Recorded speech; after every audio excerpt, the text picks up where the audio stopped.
हाय friends, मैं Gaurav Katyal your study abroad mentor है। स्वागत है आपका हमारे जैविक ओवरसीज के चैनल पर।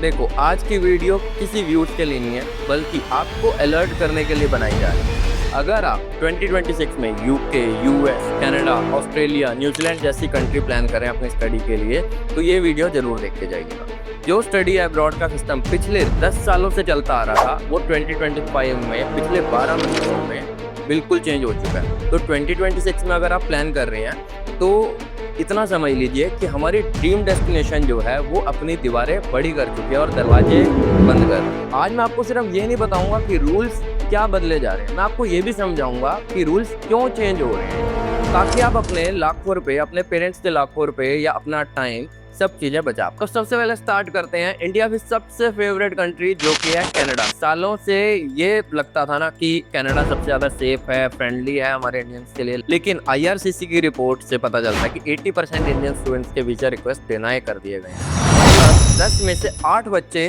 रिजेक्ट हो गए। तो अब आप सोच रहे होंगे कि इतना बड़ा चेंज कैसे आ गया, क्या हो गया कनाडा को एकदम। देखो, इसका रीजन क्या है मैं आपको समझाता हूँ। कनाडा ने पिछले कुछ सालों में इतने बच्चे बुला लिए हैं, टोरंटो, वैंकूवर, मॉन्ट्रियल जैसी जगह पे रहने की जगह ही नहीं बची है। बच्चों को बहुत छोटे छोटे कमरे, मतलब क्रैम्प्ड हाउसिंग के अंदर रहना पड़ रहा है और लंबा ट्रैवल करना पड़ रहा है, और उनका रेंट का बजट जो है वो डबल हो चुका है। इस प्रॉब्लम को ठीक करने के लिए वहाँ की गवर्नमेंट ने बहुत स्ट्रिक्टली एक्शन लिया। प्राइवेट कॉलेजेस पे स्टूडेंट इनटेक को कट किया जा रहा है। पोस्ट स्टडी वर्क परमिट के रूल्स में भी काफ़ी चेंजेस किए जा रहे हैं और टाइट कर रहे हैं उनको। तो कनाडा वो पहले जैसा आसान नहीं रहा है जो पहले चलता होता था। नेक्स्ट, अब आते हैं यूके पे। 2023 में यूके ने लिटरली रेड कारपेट बिछा दिया था इंडियन स्टूडेंट्स के लिए। 1,60,000 से भी ज़्यादा वर्क परमिट दिए थे, पर 2024 आते ही ये नंबर बिल्कुल रिड्यूस करके हाफ कर दिया था। अराउंड 81,000 बच्चों को ही वर्क परमिट मिले। ये कोई छोटा मोटा चेंज नहीं है, ये एक हार्ड रीसेट था जिसने फैमिली, पेरेंट्स और यहाँ तक कि यूके यूनिवर्सिटीज को भी टेंशन में डाल दिया था। अब क्वेश्चन आता है, क्या यूके में जॉब बिल्कुल खत्म हो गई है? ऐसा बिल्कुल नहीं है, लेकिन पब्लिक प्रेशर, इन्फ्लेशन और जॉब मार्केट सैचुरेट होने की वजह से यूके ने फिल्टर लगा दिया। पहले बच्चा कोई भी डिग्री करके एंट्री लेवल जॉब ले लेता था, पर अब यूके एम्प्लॉयर सिर्फ उनको स्पॉन्सर कर रहा है जिनके पास हाईली एम्प्लॉयबल स्किल्स हैं। अगर आप यूके जाना ही चाहते हो तो आपको एग्जैक्ट पता होना चाहिए कि वहाँ जॉब्स किस सेक्टर में है, लाइक लेबर शॉर्टलिस्ट, और जिस सेक्टर में, जिस फील्ड में डिमांड हो उसको चूज करने के बाद ही अपना कोर्स चूज कीजिए।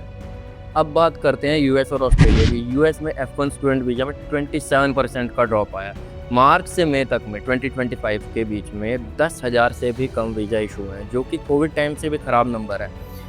वायरल रेडिट पोस्ट भरे पड़े हैं जहां बच्चे बता रहे हैं कि 3 मिनट के इंटरव्यू में उनके सालों के सपने टूट गए हैं। अब आप सोचोगे कि यूएस इतना ज़्यादा स्ट्रिक्ट क्यों हो गया?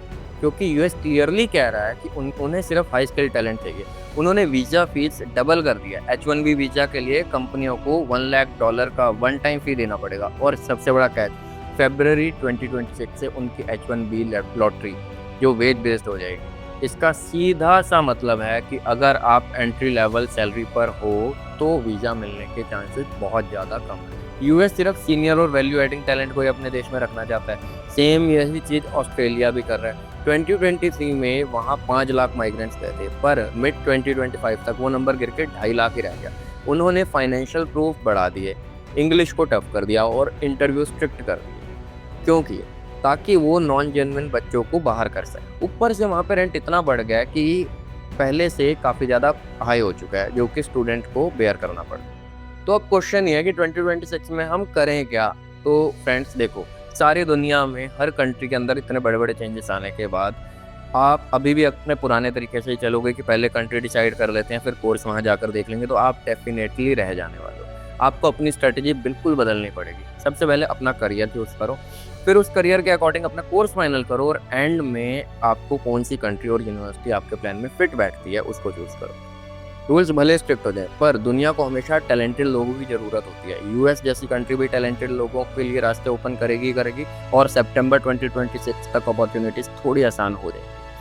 मैं जानता हूँ ये सब बातें सुनकर थोड़ा डर लगता है और टेंशन होती है कि आगे क्या होगा, पर आपको परेशान होने की बिल्कुल ज़रूरत नहीं। अगर आपके दिमाग में कोई भी डाउट है तो अपनी प्रॉब्लम को नीचे कमेंट में लिखो, मैं पूरी कोशिश करूँगा कि आपको गाइड करूँ। तो अगर आप मेरी जैविक ओवरसीज की टीम के साथ बैठकर अपना 2026 का रोड मैप डिस्कस करना चाहते हो तो डिस्क्रिप्शन में एक लिंक दिया गया है, वहाँ आप 1-on-1 सेशन बुक कर सकते हैं, बिल्कुल फ्री है।